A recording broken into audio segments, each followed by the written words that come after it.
Hey everyone, Livy here, back with another video. This is my May Musings video. This is going to be about decks I used in May, books I read, and some of the things I did, like this month though, specifically more travel related. Gonna talk about all that. I will have another part to this video. Well, maybe not another part. Maybe I'll just title it its own video where I will talk about all the deck acquisitions specifically I got in May.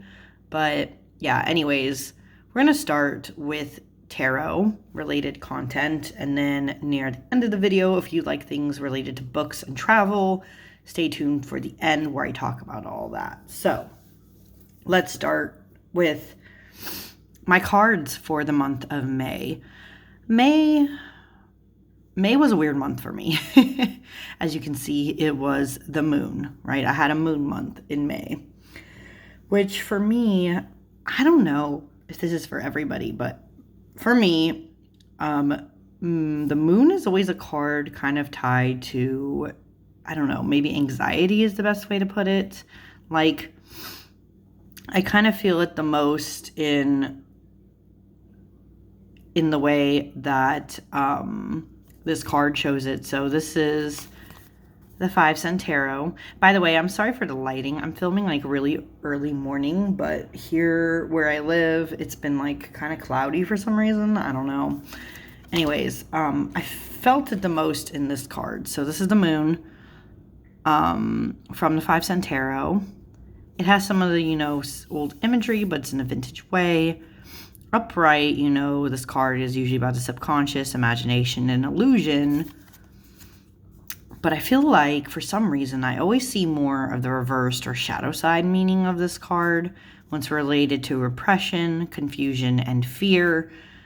Definitely had a lot of that this month. Unfortunately, it was just a really like weird time for work, especially because a lot of people are going to be leaving my place of work. So a lot of changes are happening. We're getting towards the end of the school year, so the kids are getting kind of like antsy.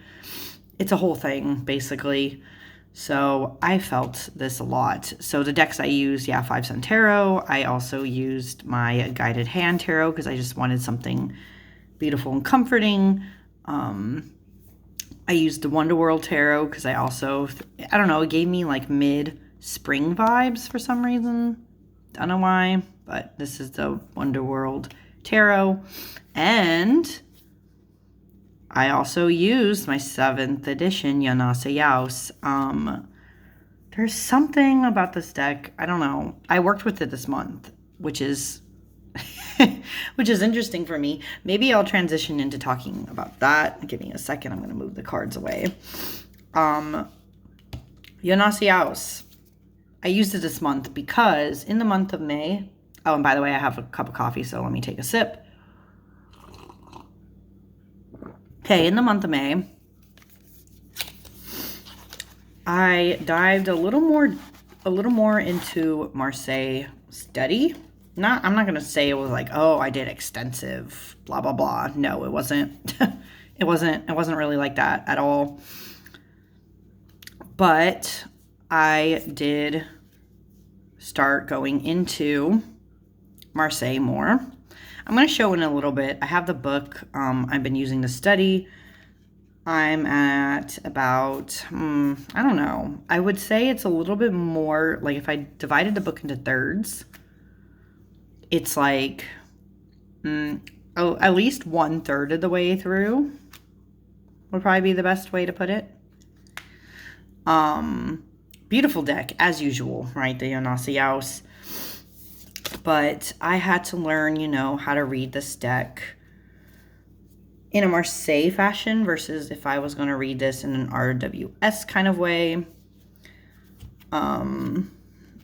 And so you're probably thinking, well, then how did you do that? Like, what, how did you study? And I kind of just tried to look up, because I'm going through the book. I'm going to show it.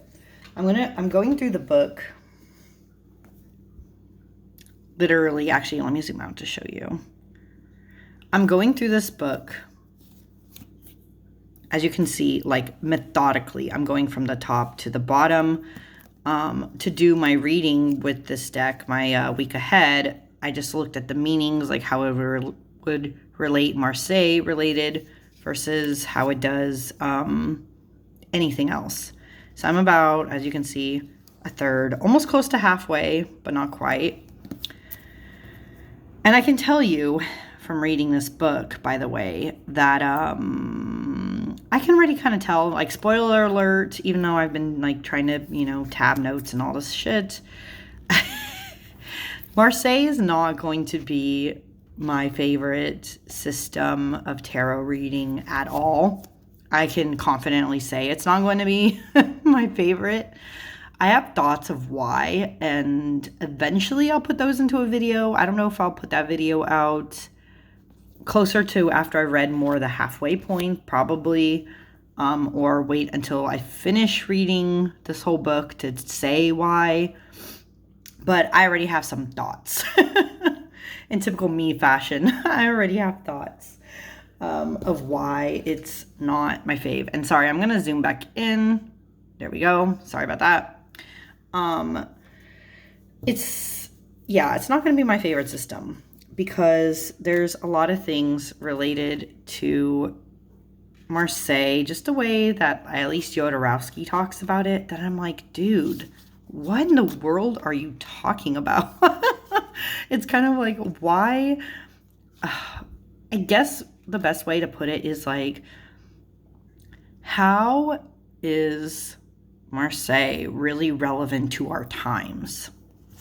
That's the best way to put it. Like, based on things that, you know, he mentions, that's really my question, is how is Marseille actually relevant to our times? It doesn't feel so. But either way, if I decide that I don't ever even want to read more Marseille style based on what I learn,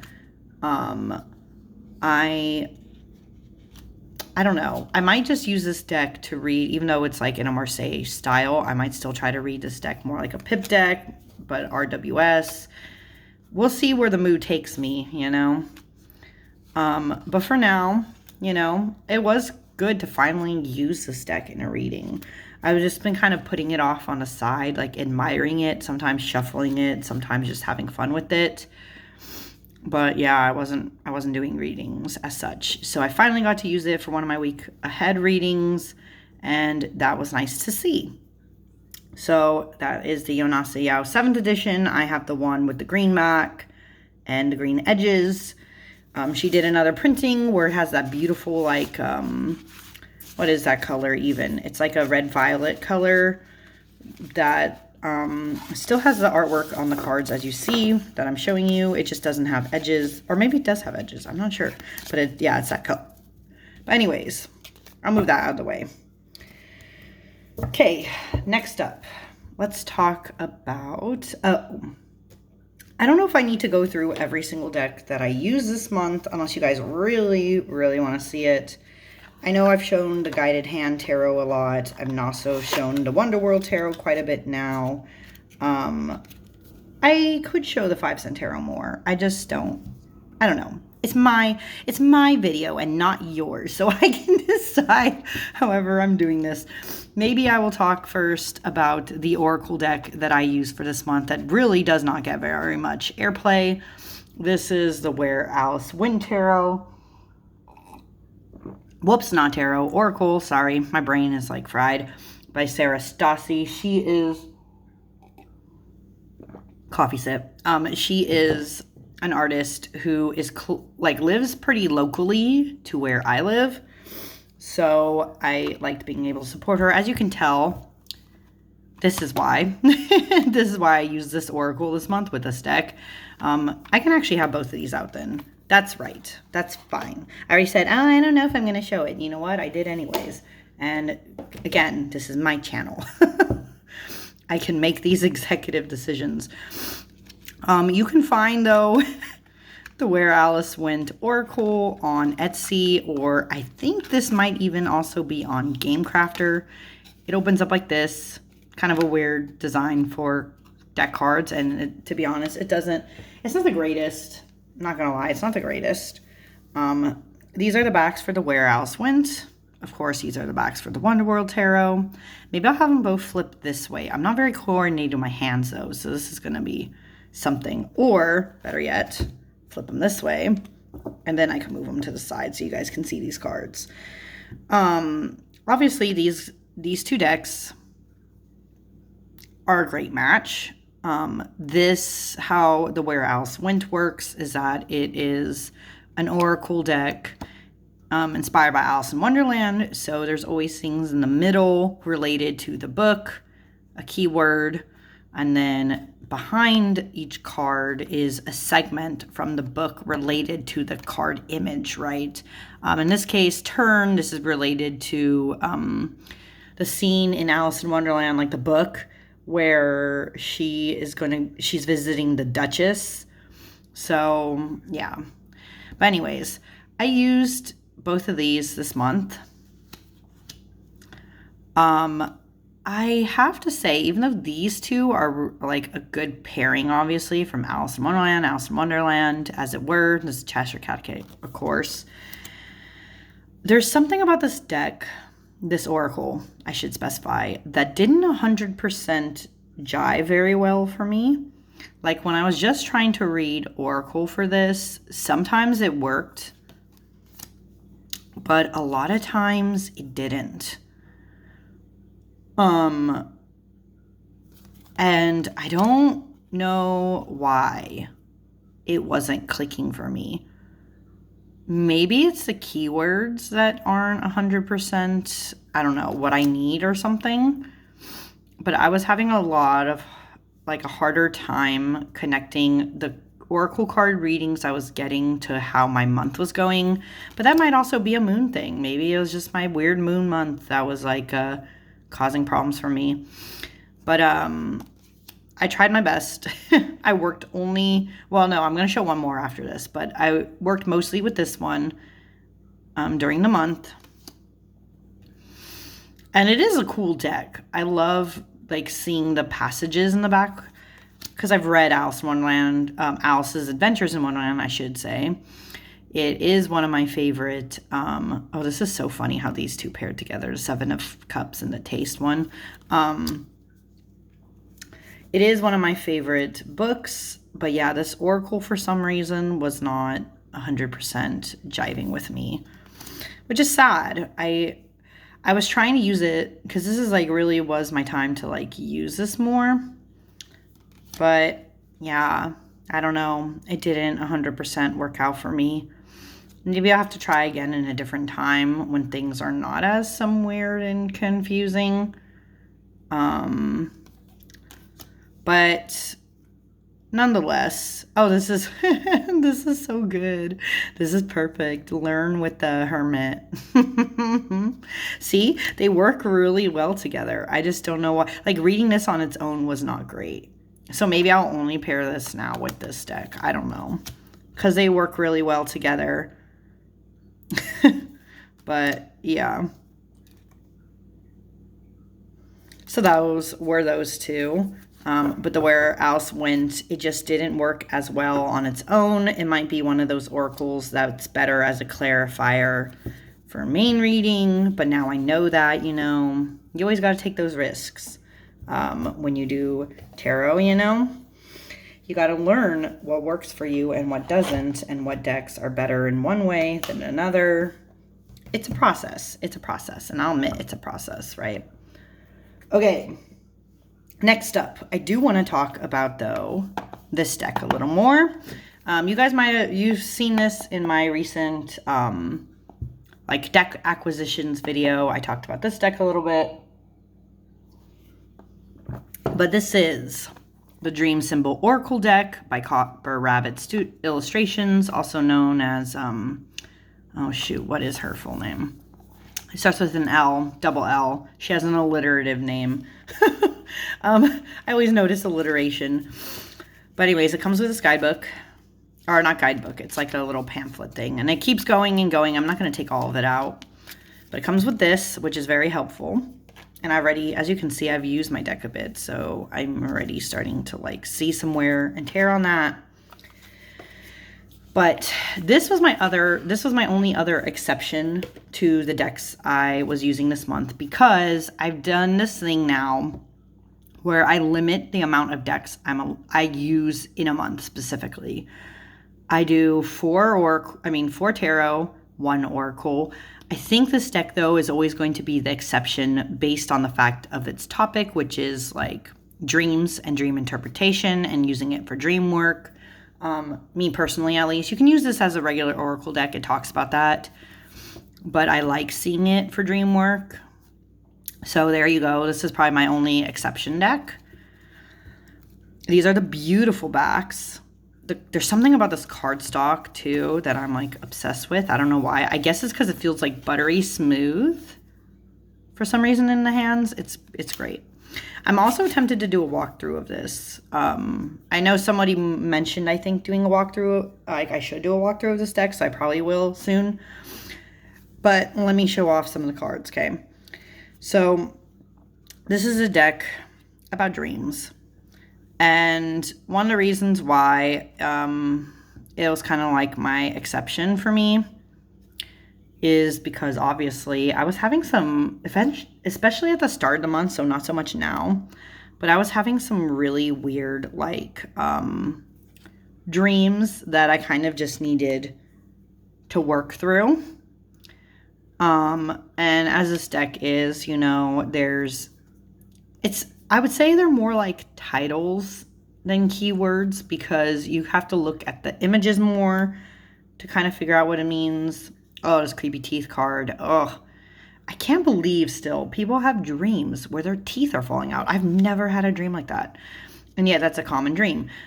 This creator took the idea of like who dreams what, you know, like big themes and dreams from our times, and create an oracle deck where you can do dream work, or you can do like read it like an oracle. I have this card a lot. I get ghost dreams. I get like being chased dreams. And by the way, it's not usually a monster. It's usually like other people or things that are chasing me. Not so much monsters, but I still relate it to my dreams dog card. This dog is so cute though. This deck is really great. It has helped me calm down. The way I use it, there's spreads like it recommends you can use, but I've used it where I've pulled like the 3 or 4 main themes of the dream, pulled them specifically from the deck, and then like sat with them and thought about what that could mean. Like I've gotten this card before, the altar. I love look at the cute cat sitting under there. This deck is like everything. And yeah, I've used it to help me out, and it's been great. So this is kind of like my only exception oracle that I was using alongside Where Alice Went.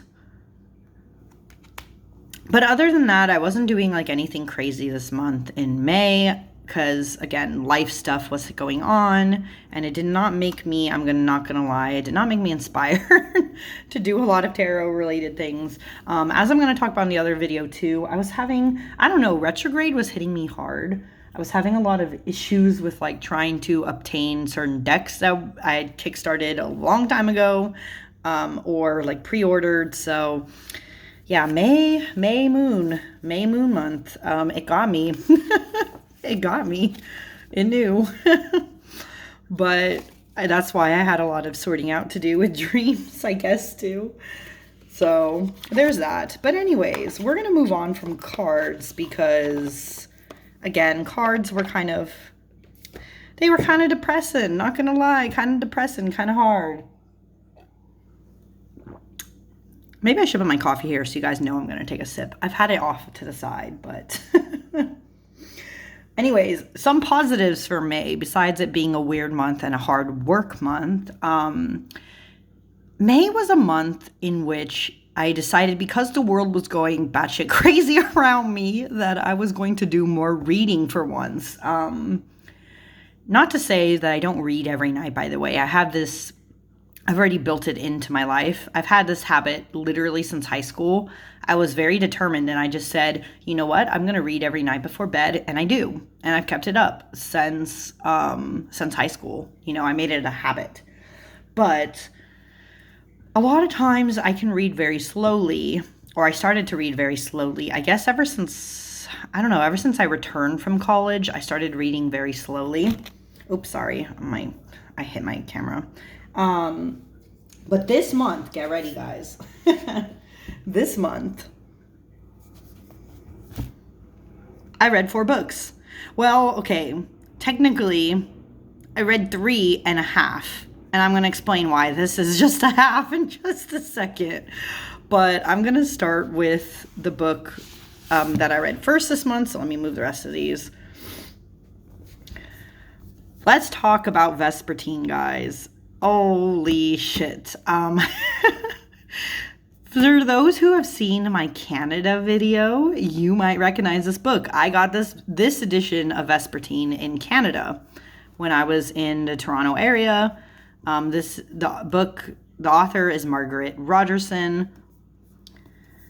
And so far, as I understand it, this book currently can work as a standalone. But I heard a rumor that this is going to possibly turn into a series. So if so, this is only the first book. I have to say I loved Vespertine, and I was not expecting to love this book so much. Because I'm gonna tell you right off the bat, be very wary of going into this book if you have specific triggers. So I'm going to mention, for one, if you're like me, who's like a chicken shit and doesn't like anything related to like spirits and possession, I'm going to explain why I like this anyways, but normally that would not be my jam, right? Spirits, possession, things with demonic, whatever, not my jam.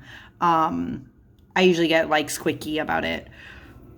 This book also has a lot of instances, well, more people are dying, for one, so there's a lot of death and blood and gore in some bits with this deck. I'm still on tarot brain with this book.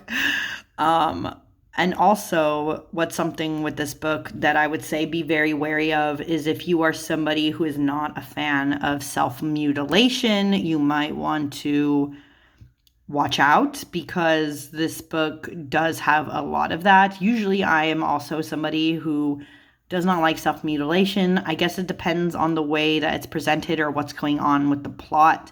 But usually I'm not a fan if a character does something related to that. In this book, it didn't bother me so much because the reasons why she was doing it was related to the fact that she was trying to get a demon out of her. So, there you go. Anyways, Vespertine, why did I like this book so much? I have to say this was a fun ride from beginning to end. This book is basically about Artemisia, who is training, as it says, to be a Grey Sister. So it's a nun who cleanses the bodies of the deceased so that their souls can pass on. Otherwise, they rise as ravenous, hungry spirits. So in this world, this thing happened. I forget what they called the event, but this event in their history happened where every time that somebody dies, they come back as a spirit. It doesn't matter how they died, they will come back as a spirit, right? Whether that's a more like benevolent spirit or like bad, they all come back as spirits. So you have to cleanse the bodies and stuff. So she was a Grey Sister. She was training to be a Grey Sister. And then basically events were starting to happen where bad spirits were rising in numbers, and her convent got attacked and she became possessed. So this book, the best way to describe this book for people who've never read it, I would say this is a cross between Venom, and I'm specifically talking about like the movie Venom, and like also just idea of Venom as a Spider-Man villain in general. This is kind of like a cross between Venom and Constantine or Legion, it has like that spirit related stuff to it. So that's Vespertine. I ended up being a 5-star read for me, by the way.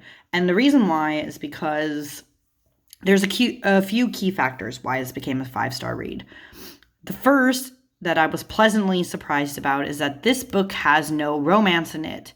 And for being a YA book, that's a big fucking deal because a lot of YA books these days, unfortunately, focus a lot on romance. The book has to have romance, subplot, blah, blah, blah, blah, blah, right? This book did not have any romance in it, and I was so happy. There was hints that there might be something between her and this other guy, but that could only be explored, of course, if, like, again, there's, like, more books later on. But for this book, there was no romance, and I was actually very happy about that. It wouldn't have made sense with the plot that was going on for her to even have had a romance. So for that point, I would say Margaret Rogerson, very good in the way she's writing it. I also like this book a lot because, well, the writing was good, right? Writing was well. I also liked Artemisia as a character. She was, I guess I related to her more because she had this, she was somebody who grew up kind of being a loner, who kind of grew up like having to be strong and independent and on her own. But she's also very awkward in a lot of social situations. Like, she doesn't know what to do. And I don't know, I related to that a lot, but I can see how people who don't like those kind of characters or might think she's more stoic or something, or who are, I guess, not autistic or something, might not like her as a character, but she gave me those vibes, so I was here for the ride. So I really like that, and I also just like the pacing and the action that was involved in this, and the world building. You know, it was just a really good book. I couldn't put it down, and I would highly recommend this, but be aware of those trigger warnings, because if you're somebody who is more sensitive than I guess I was in relationship to this book, you might not want to pick this up. But I really enjoyed Vespertine. After Vespertine, I read The Alchemist, finally. This book has been around a while, but I never read it. I have, I guess, the 25th anniversary edition. It's a small book. I finished this within a day, or like at least 20, I'd say more accurately is like within 27-ish hours of reading it. Oh, I still have a bookmark in here. Within 27-ish hours of reading it, I had finished The Alchemist. It's a very short book. And give me a second, I'm going to take a sip. Okay, The Alchemist. Paulo Coelho, Brazilian author, I believe. I didn't enjoy this book very much. I can understand now why this book very much divides people. I've met people who extremely love The Alchemist, and I've met people who have completely hated The Alchemist. And I would say I'm probably somebody who's more on the side of not really liking this book at all, but I'm somewhere in the middle. The Alchemist is a story of a boy who was living in Andalusia in Spain, but he meets this guy who basically puts the seed in his mind for him to explore his dreams of traveling the world and going to see the pyramids in Egypt. So this is like a journey of him, like, basically leaving Spain to go to Egypt to see the pyramids, in short. I mean, with that function, it was kind of cool to see this character flounder and, like, you know, just trying to make his way in the world, and that made sense. But this book is definitely very much a fable, and this book is kind of, the reason why I didn't like it as much is because this is a book that's really trying to beat you over the head with the fact that this is trying to teach you a lesson, okay? Every time characters talked in this book, I felt like they were trying to teach you a lesson. And it's just like, dude, your dialogue sounds so awkward and stiff because of that. Because you're just like speaking out your butt, you know? You're just like, you're just like talking about things. Like, I want to see if I can find a good example of this. I'm trying to see if I can find an example. Oh, see, like, it's so, like, why do you need to put that? For instance, in this passage, it's about cleaning glasses. He said, you didn't have to do any cleaning. He said, the Quran requires me to feed a hungry person. Well, then, why did you let me do it? The boy asked. Because the crystal was dirty, and both you and I needed to cleanse our minds of negative thoughts. I'm just like, what? Why do you have to be like so? I guess that's the point in this book. It's like, it just had to be so philosophical in a way that bugged me. So did I really enjoy this? No. I would say the writing's okay, but it wasn't the best either. So this sits somewhere in like a 2-star to 3 or 2.5 to 3 range. But yeah, didn't enjoy The Alchemist. I can tell you that. I'm not one of the people who absolutely loves this book. Now, after The Alchemist, oh, here we go. After The Alchemist, I tried to read this book. This is The Obsidian Tower by Melissa Caruso. Now, I say I tried to read this book because I DNF'd this book. DNF, for those who don't know, is did not finish. I did not finish this book because I stopped somewhere at, let me see if I can find it. Oh, see, I didn't even get to this point. I got to chapter 19 of this book, and I had to stop reading. It was trash. Oh my God, that's so mean. But it's true. This book was not very good. It was not very good, and I didn't want to sit through and try to finish the rest of it. I'm sorry. There is somebody, I'm not going to name them, but there's somebody here on TarotTube who really liked this book, and I'm like, girl, why? I'm not going to say why, but I'll give you guys a synopsis. So guard the tower, ward the stone, find your answers written in bone, keep your trust through wits and or war, nothing must unseal the door. So this book is about the character Rixander, who goes by Rix, just goes by Rix, who is,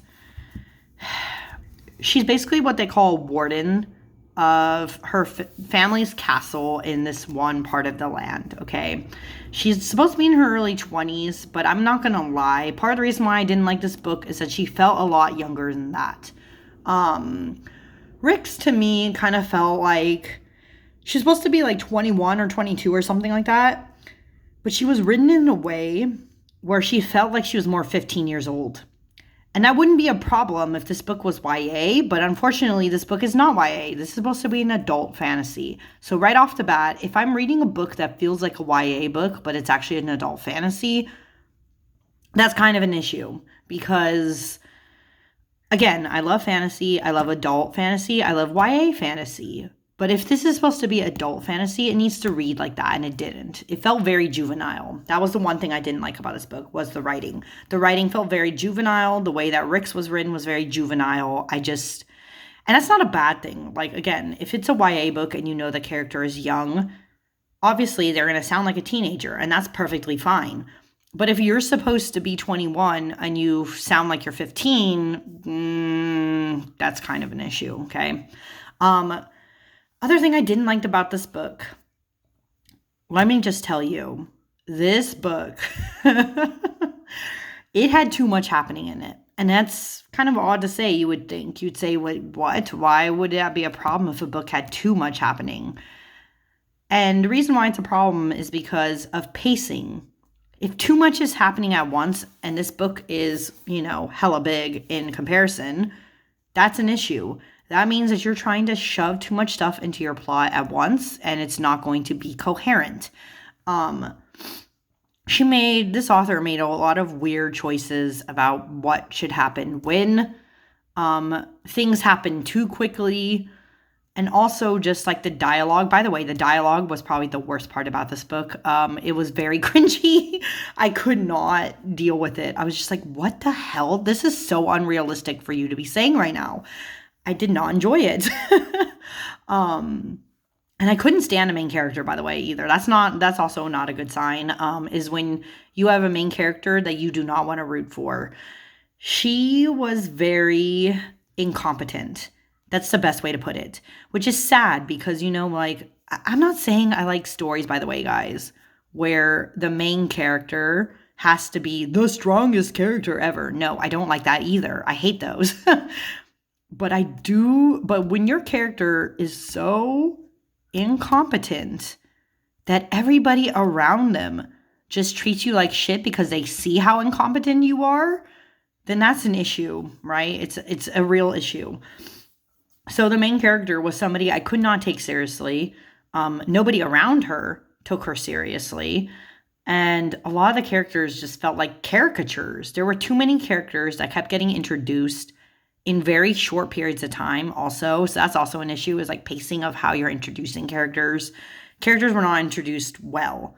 It was just a bunch of characters all at once. And then random characters would be thrown in just randomly. And it didn't make sense. It didn't make sense. Like, I had to stop reading this book because it got to a point where, like, in one chapter, like literally before this, she was having this moment that I guess was supposed to be like catharsis in a way. Like, she was supposed to come to some kind of agreement with her aunt who treated her like shit. And then literally, spoiler alert, but literally within the next chapter, that aunt was suddenly dead. And it was like, what the fuck? I was so confused. And that's basically how I felt this whole book, right? It was just a lot of confusion, which is very sad and disappointing, because I'm going to say now, the one positive of this book, at least up to the point that I've read, the one positive this book has is that it had very nice queer rep in it and very casual queer rep in it, which is like, thank God, as somebody who is queer and non-binary, I love seeing characters that were queer and non-binary being shown in this book. Like, the main character, for instance, is bisexual, and I'm bisexual. And I was like, oh, that should be good. But no, it was not.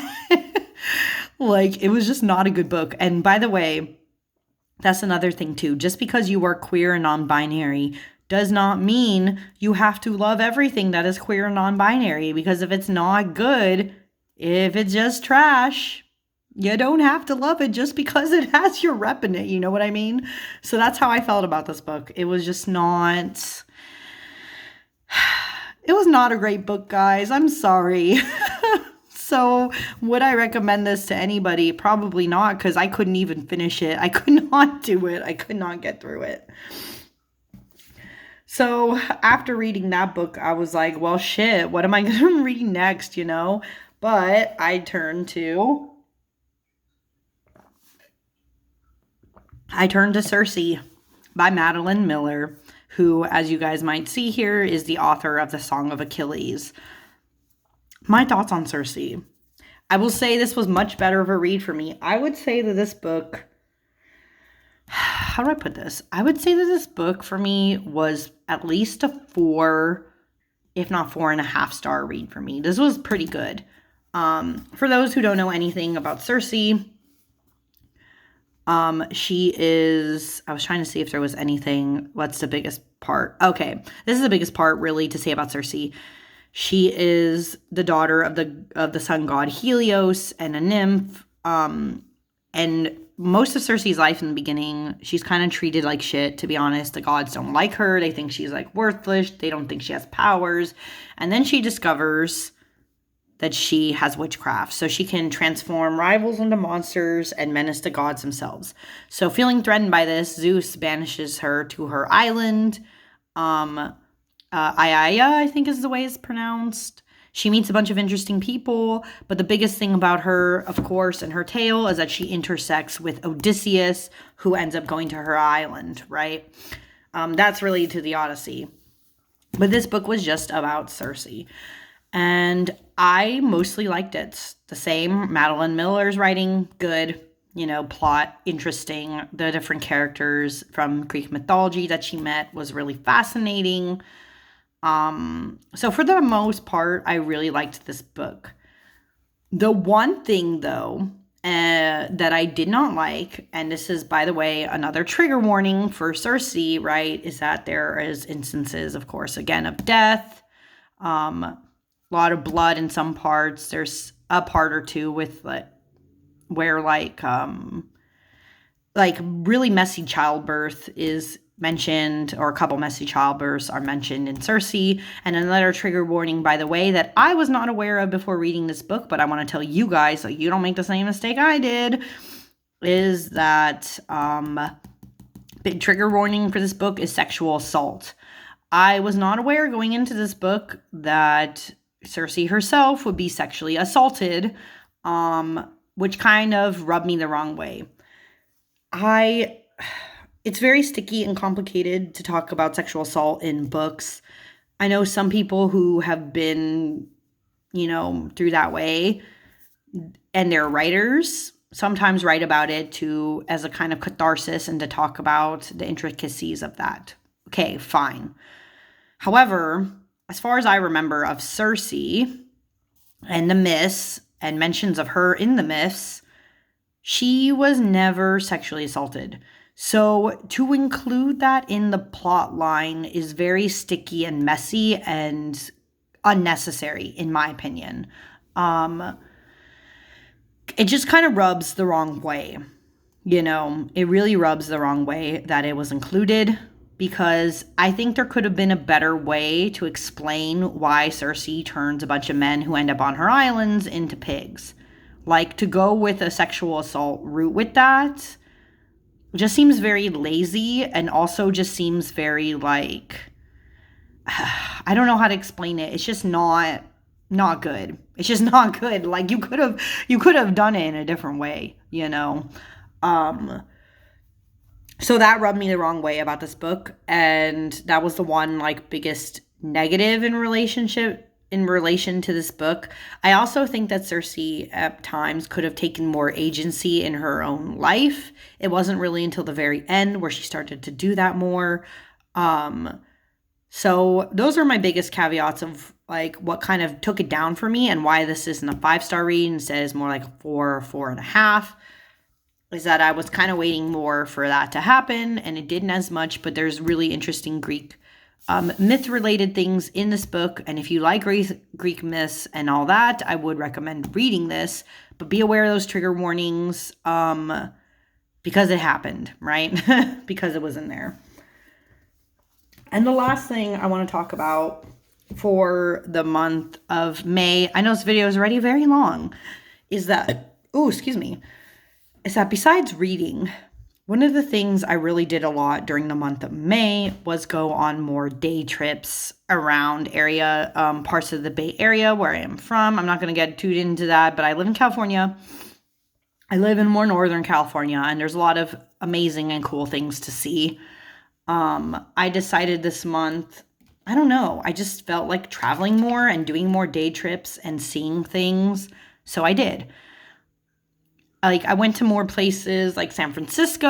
I've been to San Francisco my whole life, but I went back to San Francisco. I did things where I went to Berkeley, in the Bay Area. I went to, again, more day trips. So I went to places near the ocean, like Half Moon Bay and all that kind of stuff.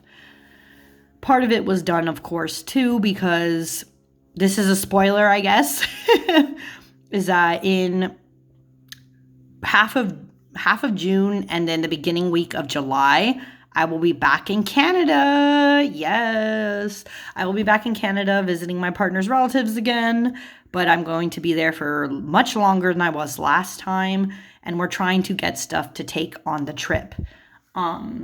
His relatives just wanted things like, Ghirardelli chocolate, because they don't really get that where they're from. And then they wanted some spices and some jams from this local place that's really, really good, and I usually get. But on one of our excursions that we recently went to, I do want to share some of the new spices I've got. Now, I have been debating on this channel if I want to show more kitchen witch related things. If you guys are interested in that kind of content, please let me know. I've been thinking about doing more shorts related to food and other things also, and how I'm going to eventually incorporate that into my tarot practice. So if you want to see more of that content, please let me know. But for now, more spices are showing, just like my other video from India, where I talked about the spices and things I got. This is a local place. So if you live within the U.S., I'm going to put that caveat. If you live in the U.S., you can get Oaktown spices shipped to you. They're a small batch spice shop. I love their spices. Pretty much every spice I have, almost almost, except the ones I got, you know, in Shahakari and all that, are from Oaktown. I do a lot of cooking, right? Self-proclaimed kitchen witch here. Wahio chili powder. Love this stuff. Use this because I cook a lot of international food, but I definitely in my repertoire I cook a lot of like Latinx Mexican food. This is new for me, Chinese 5 spice. I'm really curious to try it from them. I want to venture more into Asian food that I'm not like as experienced cooking. Like I do a lot more like Japanese kind of food. So I'm venturing more into Chinese cooking, I guess. So Chinese 5 spice. This is also new. This is vanilla sugar. This is very freaking fancy. This was more expensive. But this vanilla sugar is going to be used more as a topping in relation also to granulated yuzu zest. So again, really fancy shit. These two are going to be for a recipe I want to try. If you want to see how that goes, I might do a little, I don't know, shorts video of that. I don't know. But I'm going to use these two for a recipe, which is why I bought them. They also have a really good, I don't know, I don't think this company is, I don't know, they're sold from, oh, they're handmade in Richmond. Okay. I don't know, but they sell them at Oaktown. This is salted chocolate honeycomb. If you've never had honeycomb and you love sweets, try it. This one is hella good, and like I just knew, so I bought it. And then the last two spices I have acquired recently. This is new for me. This is umami sea salt. I smelled it in the store, and it smells amazing. This will be really good as like a finishing salt for things like ramen, things like, you know, soups, and also on steak. It smells really delicious. Very excited about this one. This is a new acquisition for me. And this is also, again, an old one, was Mexican oregano. I needed more of it. For those who are wondering, what's the difference between Mexican oregano and regular oregano, if you've never cooked with Mexican oregano before, is it kind of says it here, it's a relative of lemon verbena. It's more citrusy. It's not as strong in some ways. It doesn't have as much of well, it is still kind of earthy, but it's because it has that more citrus note, it's not as earthy as regular oregano, for those who want to know that difference. So I use more Mexican oregano than regular oregano, funny enough. But yeah, so I did more traveling and I got some cool things, and I'm very excited to be going to Canada. And I feel like I've talked a lot, so I'm going to, besides showing off my spices, I'm going to kind of head out.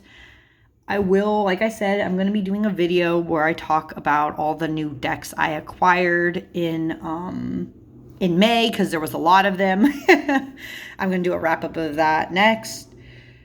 But if you've watched this, thank you so much for watching. I hope you enjoyed all the things I kind of did. The traveling especially was really fun. It was just good to get out when I was having such a funky month, you know. I got some new spices that I'm really excited about. And I am excited for going to Canada. That does mean that I will be uploading videos in advance before that trip. I will be back in the Toronto area, you know. And also, I might do shorts also of my travels. I feel like that might be interesting to you guys. I have a way to keep track of some of the cool things I'm doing if I really see something fun. I'll think about it. I don't know. But for now, thank you so much for watching, and I will see you all next time. Bye.